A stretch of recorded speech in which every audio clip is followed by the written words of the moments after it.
Weekly volleyball show. We're a member of the Big Sky Podcast Network, and I'm your host, Colby Peterson. On the show today, first appearance in this season 3, we have Jessica Euler coming on to talk a little volleyball. Jessica, how was the summer for you?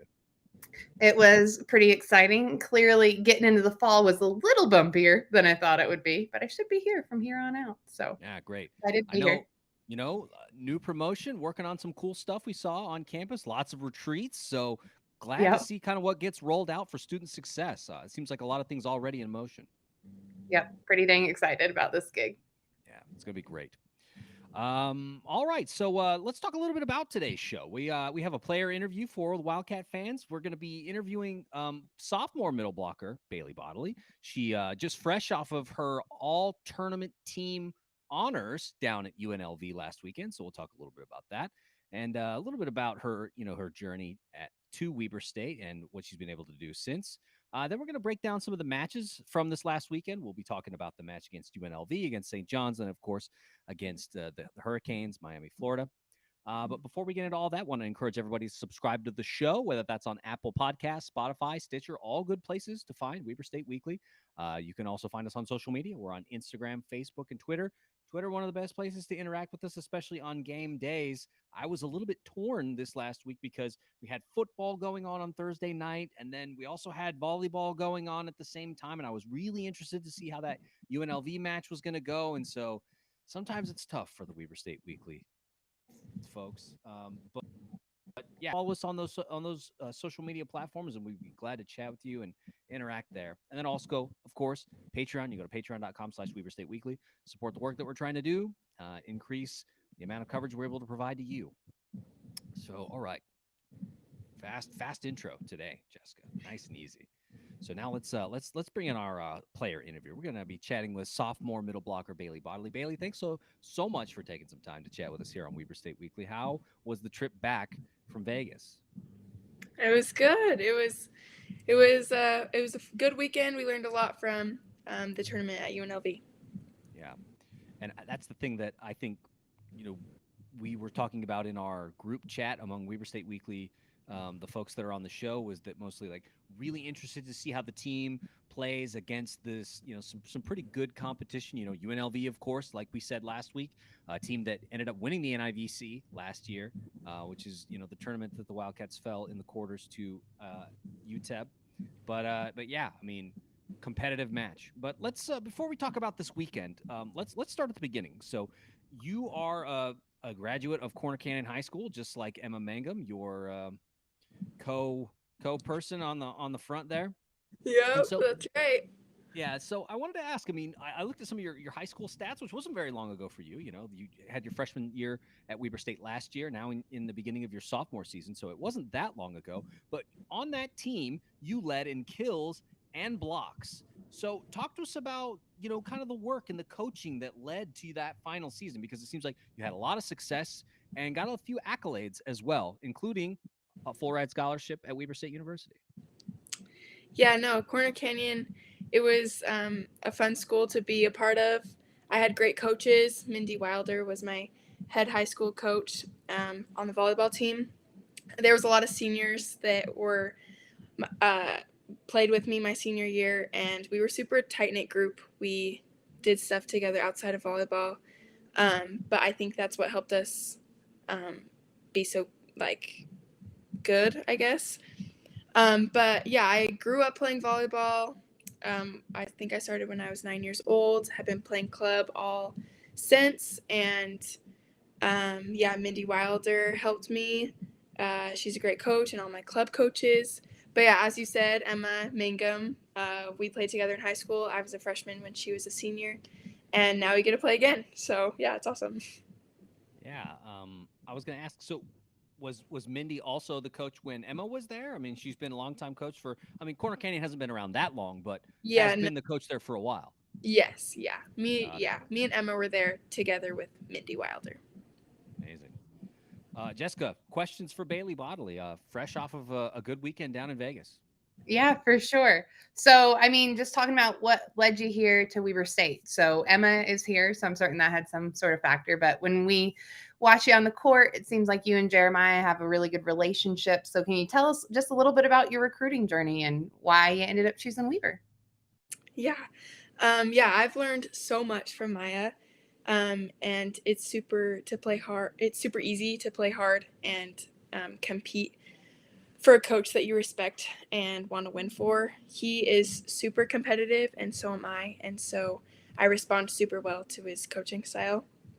But regarding my recruiting, Weber was kind of always on my radar. I knew I always wanted to play college volleyball growing up.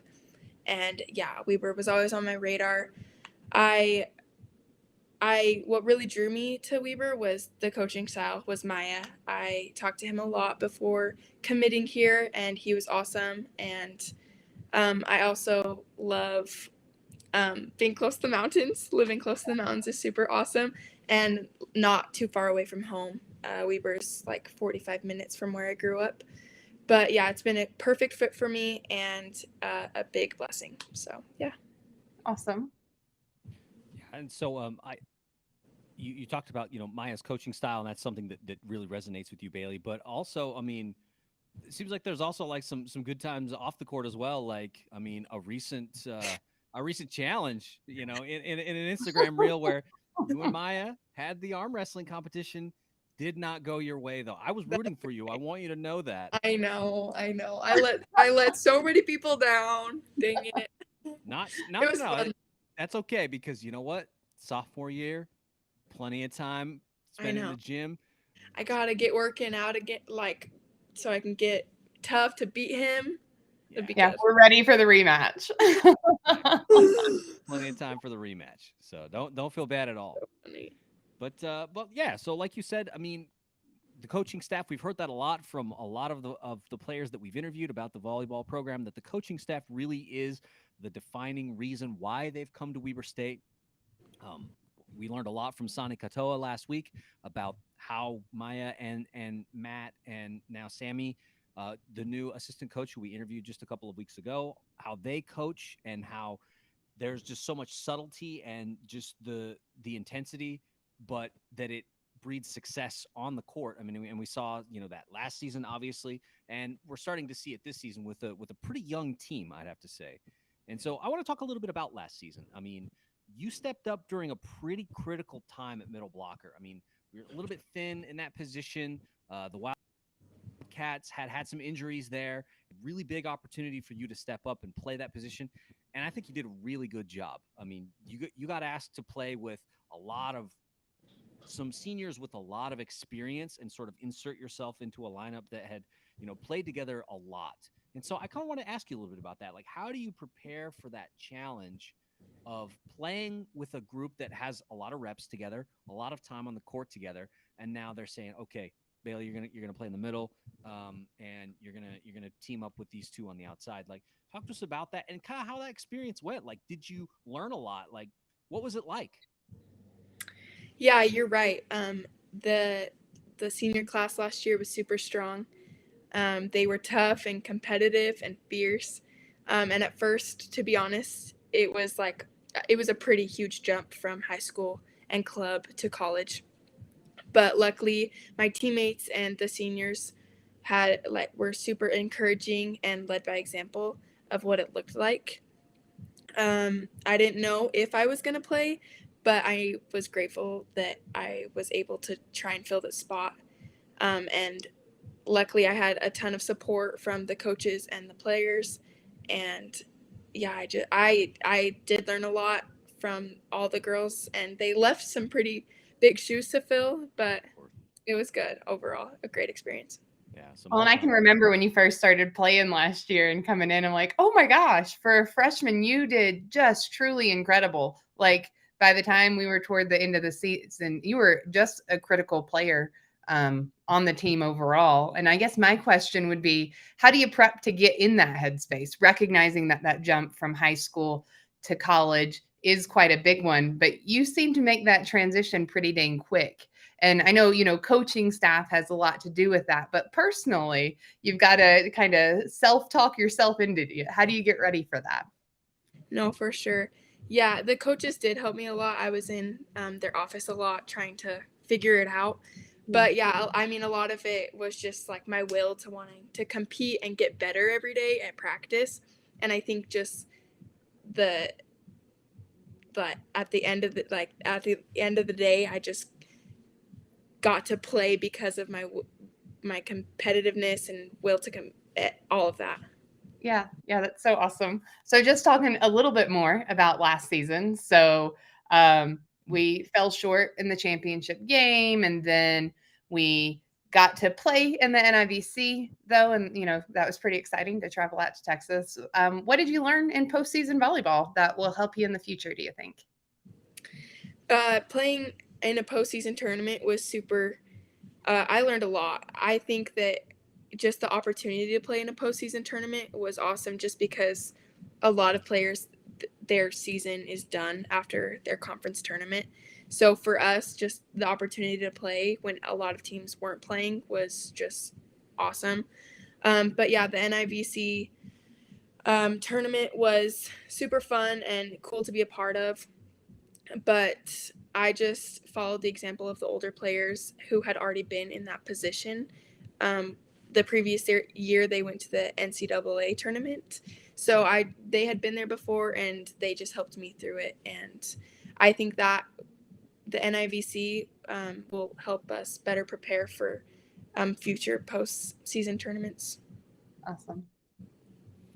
So Baylee, I mean, a lot of impact already in a young career, like you said, NIVC berth, going to the quarterfinals, learning from some probably like all-time Wildcat greats. You play with Danny as well, who I think is going to be an all-time. I mean, just a really good group to be around. But you've got some accolades of your own that I wanted to talk a little bit about. I mean, right now as it sits, I mean, and I know it's only been one season, and we're just getting into your sophomore season, but so far. You are top 10 all time in hitting percentage at Weber State, 272. So that's not nothing, right? As a freshman coming in and putting up that kind of number, that's not nothing. Right now, third in the Big Sky this season at 351 for your hit percentage. And so having some success early against some tough competition. Like we said, this was not an easy tournament down in Las Vegas. Miami had not given up a set, and we're going to talk a little bit about that in the next segment. But they had not given up a set until they faced the Wildcats and took one from them, right? So some high-level competition and still able to put up those kind of numbers. But let's talk a little bit about this year's team now, because like we said, some all-time Wildcats have left, move on to different places. And so now it's a pretty young roster. In spite of that, the Wildcats were picked second in the preseason coaches poll. Of course, the team in Greeley was picked number one. That is what it is. So number two in the conference, maybe that brings some expectations. I've heard Maya talk about this in the past, about how we want to control our side of the net, not necessarily worried about those kind of things. And so I wanted to ask, like, for you personally, is there pressure that comes with that? Does it not really mean anything? Like, talk to us about your mentality when it comes to those kinds of polls and media and that kind of thing. Yeah, no, I agree with Maya. I personally don't really worry about stats or any of like the preseason, I don't know, any of that stuff. I just try to worry about what Maya said, like control. We can control.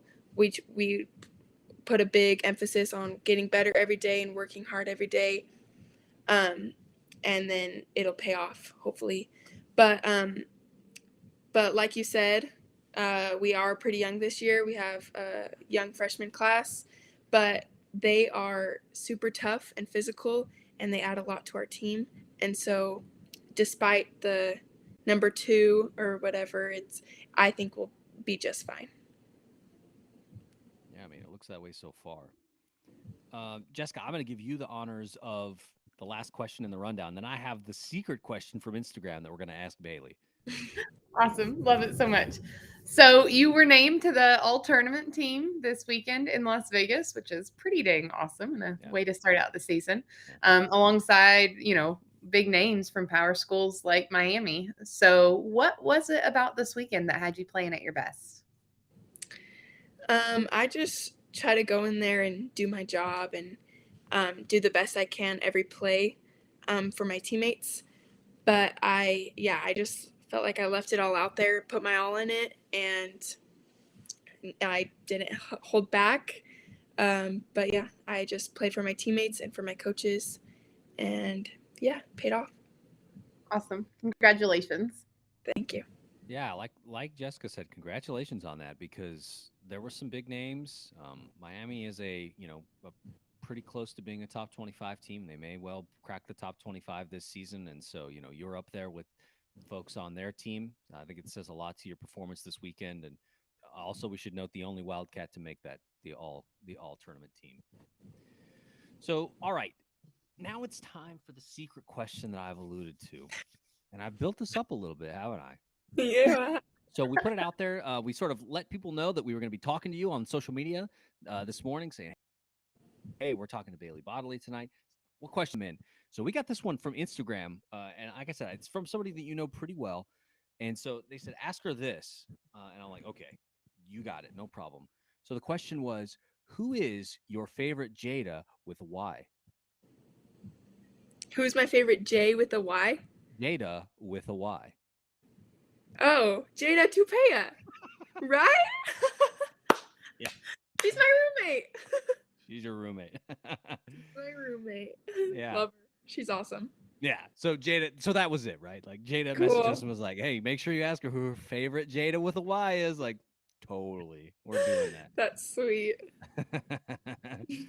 Well, Baylee Bodily, we really appreciate you taking some time to chat with us this week about your journey at Weber State, your short career already, but off to a good start. A lot of playing time already, which I think speaks a lot to your hard work and your dedication to your craft as a middle blocker. And so can't wait to see more from you this season as the schedule unfolds. Best of luck this weekend down in Southern California as you face UC Irvine, Gonzaga, and Fullerton, Cal State Fullerton as well. So best of luck down in Southern Great. California. Thank you. Yeah, thanks for having me. Yeah, we'll see you. All right. We want to thank sophomore middle blocker Baylee Bodily one more time for taking some time to chat with us here on Weber State Weekly. Really love doing those interviews. Love to chat with the players and kind of get in their heads a little bit because I think we learn a lot about how things work on the team and how Wildcats are able to achieve the success that they've had. Because, I mean, I think you could agree, Jessica, like the run that the Wildcats are on right now is unprecedented in school history. Yeah. Oh gosh, yeah. And it's fun to see the different ways they approach things, right? Like hearing how competitive Baylee is, and everybody has kind of their own approach of who and what they bring to the game. So yeah, really love talking to the players. And super sad I missed Sane last week. Oh, she was great. She was great, really great. But let's talk a little bit about the matches that took place this weekend because, like we said, there's some big ones where I was sort of looking forward to this tournament down in Vegas because we saw it as an opportunity for the Wildcats to really show what they were made of. We weren't sure with the loss of really key seniors, losing Sam Sheese, losing Ashlyn Power, losing Rylan Adams, right? Like these are some really marquee names that have been part and parcel to the success that the program has had in recent years. And so now that they had all moved on to graduation or, graduate transfers to, various parts of the South to play beach volleyball, interested to see how this team handled it. So let's start with the UNLV match because, before we do that, I have like a more general question to start, and then you can give me your thoughts, and then we can talk about UNLV. But Okay. I looked at this and I was like, man, there's a very real possibility that the Wildcats could go 0-3 this weekend and in Vegas and end up being 3-3 on the season. But that's not what happened because there was some really good competition out there. The Wildcats took care of business against St. John's. They were competitive against UNLV. How are you feeling now that you've seen this squad kind of play at a higher level of competition and seeing what they can do? I'm super excited. I think just like you, this was a big tournament, right? Because we had big names. I think Miami rounded out ranked 13 last season, and certainly they had turnover with seniors as well. But it's always fun to play against big schools and see how we line up because, of course, I'm already thinking what's postseason look like. So it was exciting, and it was great to see how good we hung in there with the other teams, right? Like they didn't run away with it. The Miami last couple sets were a little bit bigger of a gap there, but we've come back from gaps like that before. And so it was really cool to see how good we hung in there and that we won a set in every match, right? Against really big names. So it was a good weekend and I'm excited for what's to come. Yeah, that's a good point, right? Because already we've seen them come back from some pretty big deficits. Like I think about that third set in the San Jose State match last weekend, where it really looked like, oh man, San Jose State's going to take the third set, and like we're probably losing, and they just go on this run, and they end Yeah. up winning the third set, which was just critical because then they had the Spartans on their heels in the fourth set, and they just really didn't have an answer, and Wildcats win 3-1, right? Just Yeah. just incredible. So already we've seen some grit, like you said, this weekend. Of course, lost a couple, but always competitive. Took a set, like we said in the previous segment. Miami had Hmm. not given up. They had not lost a set until they faced the Wildcats down in down in Vegas. So pretty big time. Yeah. Yep. But now, okay, now let's talk about some of these matches individually. So, like I said, the UNLV match, set three was kind of like a microcosm for this team's potential. I thought, right, because looking at it, I mean, there were some moments where it was like they just looked so good and so dominant, and then there were growing pains, right, because they were up 24-19 on the Rebels at a critical set three. You know, where it was one set apiece. They ended up losing that set 27-25. All they had to do was get one more point. The Rebels end up going on, this massive run and end up winning. So I don't know, man. Like, what do you think happened there? Because the Wildcats are knocking on the door, going up 2-1 on UNLV, and then the Rebels just go on this, on this run, and some of it's, service errors, but like I gotta think that's like some of it is mental too. Like, what do you see and what do you think happened there? I think in a moment like this is when you start to see how young some of our team is, right? Right. So certainly, um, a service error here or there is going to happen. But I think in a high pressure situation against a team that you know is really dang good, and you get close and they start to come back, I think that's exactly what you say. Nerves start to hit you, and where your young team starts to really show. What's great is, we're having all of this once again before we get into conference play. That's why I love preseason. So it's like, okay, high pressure situation. This is what it looks like. And just like you said, we saw that a little bit with San Jose State. What I was thinking the other day is I usually block off 2 hours to go to a volleyball game. And now I'm like 2 hours and 40 minutes because I think we're really just, the team is getting to where we work together. We've had a lot of fourth sets this year. So I think that we're learning and it'll be exciting to see what comes. Yeah, and honestly, like I like that because I think that we knew this was going to be a young roster, but Yeah. this incoming class, this freshman class. I mean, we've talked about it already, and we're going to talk about it some more here in just a second. But this freshman class has this golden opportunity in front of them where the seniors have moved on, Hmm. landmark, names in this program. The kinds of folks that have their names in the rafters, on banners have moved on, and now there are opportunities to play. And it feels like these freshmen are making the most of it. And like same, and that's not just the freshmen. Like Baylee is doing the same, right? Like Bailey's in her sophomore season. She stepped up as a freshman last season at middle blocker position and really did a wonder to kind of like sure up the front that the Wildcats were putting up. And I just think that they're really responding to those opportunities, which is great to see because I think that it just puts the Wildcats ahead of schedule, right? Like Hmm. we talked about this the very first volleyball show that we did this season. I think that as time wears on, that this Wildcat team is going to continue to get better and better. So sort of like you, where it's like I'm glad to see some of these like problems, these growing pains in the out of conference schedule against tough competition.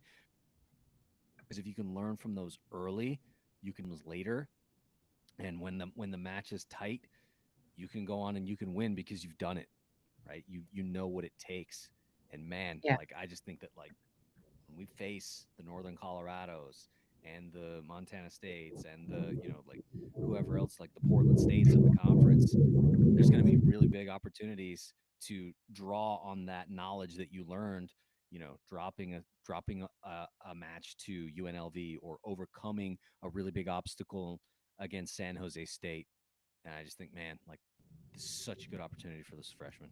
Well, and yeah, just think about it. We brought in 3 new freshmen that are playing all the gosh dang time, and we held our own against Miami and UNLV. Like that is impressive recruiting because whenever we talked a little bit about the end of last season, it's great that we have some seniority on the team and fantastic seniority at that. But anytime you bring in so many new players, it's a little bit of a risk. And I just hats off to the recruiting that we're already holding our own like this. Yeah, It's so big. But let's talk about this win because the Wildcats did well. I guess I'm not done with the UNLV match yet. Let me have one more question about that. Then I'll move on to the win against St. John's. And so, in the fourth set against UNLV, the Wildcats they kind of they had another gritty moment where they erased a 22-17 deficit. They came within a point. It was 22-23 in that fourth set. On the verge of being closed out because they had lost the third set when they were up big, and so it felt like they didn't go away. They go within 1 point, but they just couldn't close it out. And so I kind of want to get your take on what do you think it was about that fourth set that kept them from like bouncing back because they had led 3-2, and then after that, they didn't lead again for the rest of the set.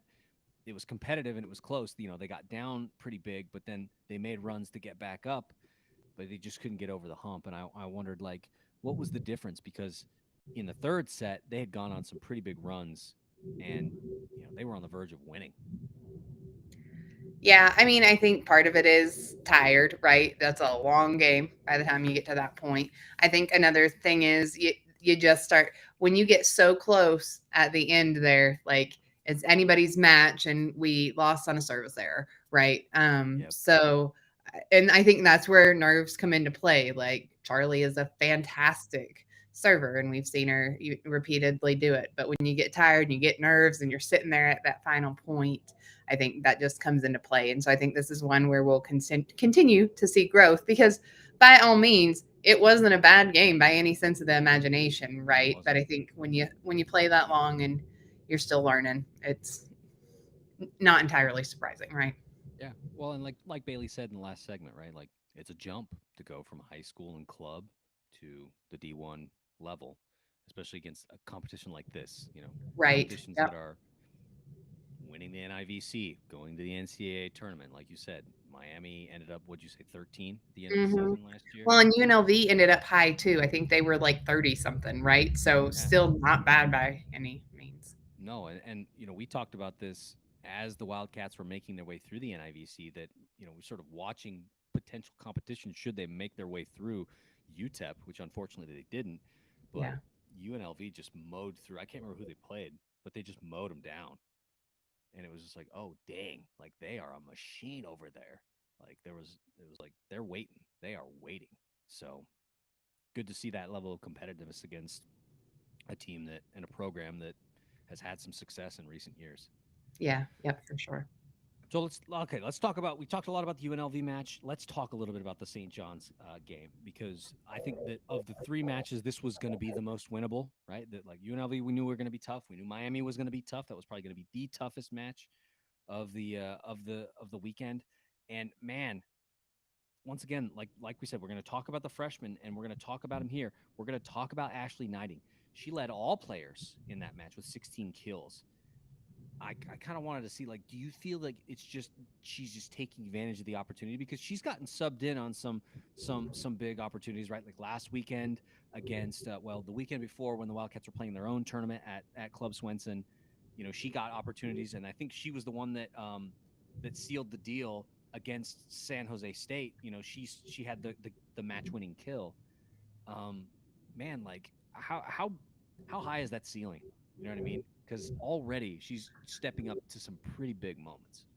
Yeah, she has been so dang fun to watch. And it's just one, it's when you start seeing these freshmen play, you're like, oh my gosh, like we're good this year. But can you imagine 2 years from now, right? So it's just fun that we see that we're going to keep this awesome momentum that we've already had. Like you said a little bit ago, like we've set history for Weber State, and I think that we have the potential to continue to do that. And my goodness, like I was just looking here, like she did it again against Miami too. She had 12 kills there, and so like she is going all out and seems to do really well under pressure as well. Yeah, because that's exactly my next point with the Miami. So let's talk a little bit about that Miami. So by the way, the Wildcats they beat St. John's pretty handily, I think, and it was nice to go 1-1 at that point in the tournament. But then Miami, right? We knew that Miami was gonna be tough, right? And they hadn't, like I said, they hadn't lost a set up to that point. The Wildcats capitalized on it felt like in that second set that they won, they just took advantage of the Hurricanes' errors because the Hurricanes made a lot of mistakes, and the Wildcats made them pay, man. And like we said, Ashley Knighting, she was big. Like she absolutely punished them from the Hmm. outside. And it seemed like the problem that the Canes were having was that they were having setting problems. Like the Wildcats were trying to like get them. They were pushing the ball to places that they didn't want it getting set to, and there were a lot of bad sets that caused errors and all kinds of stuff. And so I wondered, like, is that a strategy you think that we're going to see a lot throughout the season, where like the Wildcats will force the ball to places where they don't want it to go, and then somebody else who is not the setter has to scramble and do something to get the ball back up in the air. And it's just not super clean. Like, because against a really tough team in Miami, that worked.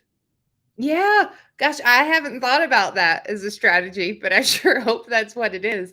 I hadn't thought about that, but I think that's genius because I think whenever you think like our block is a force to be reckoned with, Yeah. and so if we can have the other team play scared, then that's the way to do it. And we'll sometimes see where the other teams will tip over the block, right? And that's gotten us a few times. But heck, if we have someone who's not the setter set, I'm all in. Let's do that strategy and keep it up.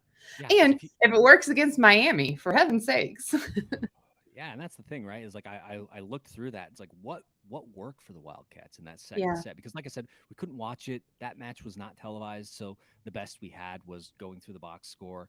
And for Hmm. me, like I said, I noticed that lots of setting errors, lots and lots of those kinds of errors Yeah. or attacking errors.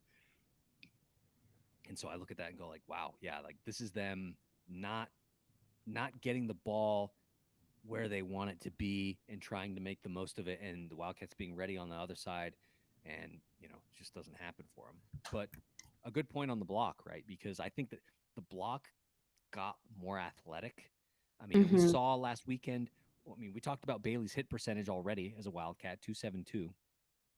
But when they set Sane in the middle, like It's my favorite. it was coming, right? And Yep. San Jose State started to figure that out a little bit as the match wore on, but Yep. still, like she was hitting it so hard and she was set so perfectly that like it was tough. It was really really tough to deal with that.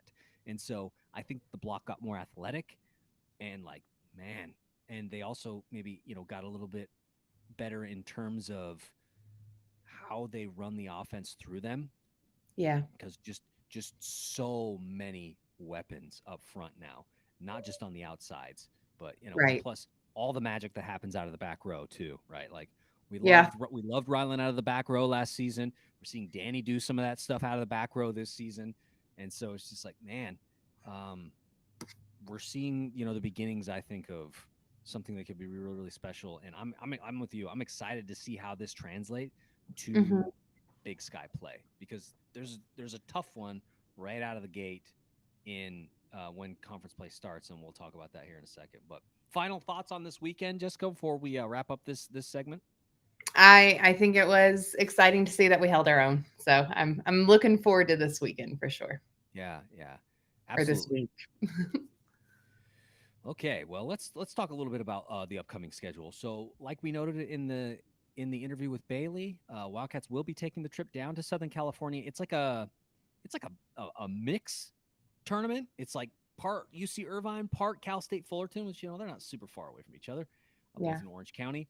And so they'll start out at UC Irvine on Thursday, September 8th. That match will be at 7 p.m. Mountain Standard Time.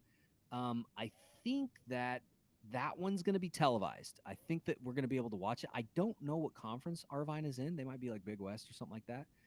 But from my understanding is that match we'll be able to see it somehow. And so as soon as we learn that, we'll share that. But also just follow the Weaver State Volleyball account because they always like before the match starts, they tweet out like all the stuff. So like you want the link to the stats, you want the link to the feed, like they tweet all that stuff out. And so watch for that. Then Friday, September 9th, be taking on Gonzaga. Gonzaga. Got to do it that way. They get mad when you say Zaw. You got to say Zah. Yep. Uh huh. But Wildcats will be taking on Gonzaga at 1 p.m. Mountain Standard Time on Friday the 9th. To my knowledge, that one will not be televised, so you'll just have to watch the live stats and follow on Twitter along for that one. Then Saturday, September 10th. This is where it gets a little weird. They have to take the drive up to Cal State Fullerton and play them in their gym. That match on Saturday will be at 2 p.m. Mountain Standard Time. Just got a text. My understanding is that the Irvine game and the Cal State Fullerton game, both of those will be on ESPN Plus. So like our usual place where we find those. So it's nice. So if you do miss them, you do have the opportunity to go back and rewatch should that happen. So looking forward to that. Big week. Yeah, and these should be good games. We should do well. So I'm super excited. And then we got a couple of big opponents the following week. Thursday, September 15th, Wildcats take the trip to Orem to take on UVU, the Wolverines. That match will be at 6 p.m. Mountain Standard Time. Drive down there, man. Like, that match is going to be fun. It's going to be really fun because UVU is good. They were good last year. You know, we barely beat them in our gym last year. I thought we were losing that match, and I was, like, livid. And then we came back and won in 5 sets. They're still good. So I'd say it's a match worth driving down on a Thursday night. But if you don't, match is going to be on ESPN Plus. You know, UVU is a WAC team, and the WAC is on ESPN Plus. Then Saturday, September 17th, get to Club Swenson, folks. Wildcats will be taking on USU, 2 p.m., Club Swenson. Buy your tickets at WeberStateSports.com and go to Club Swenson. Also note that Weber State Weekly has 2, not 1, but 2 volleyball season tickets. And so we'll be offering those as a giveaway for that game. And so if you want to go see the Wildcats play USU, be in Club Swenson because it's going to be lit. Well, and we need you there because they're receiving votes to be in the top 25. Not quite there, a little bit farther out than others, but I think the more support we can have, the better. Yeah, absolutely. And then we talked about, you know, big challenge for the Wildcats right out of the gate. Then Thursday, the following week, September 22nd, they will be taking a trip up to Portland State to play the Vikings. Portland State is, I think, maybe underrated in the preseason poll. They're going to be good. They're going to be really good. So this is going to be a good match, a good test for the Wildcats. That match will be at 8 p.m. Mountain Standard Time on ESPN Plus, and will be the open to conference play. So, Jessica, we'll wrap up the show. WeberStateWeekly@gmail.com, Facebook, Instagram, Twitter, Patreon, and the blog I have to get up. We had our group put together grades for the football game last week, and so we'll be posting those to the blog hopefully tonight. As soon as I get done with all this stuff, we'll get those posted and we'll get that pushed out. But you can read our panel's thoughts on how things shook out on Thursday night, what we liked, what we didn't like. We'll get our grades. But, Jessica, good to have you back on Weber State Weekly and talk a little volleyball, man. I appreciate it. Yeah, I'm excited. Thanks for having me. Yeah, so we'll wrap it up like we always do. Weber State. Great. Great. Go Wildcats. Yeah.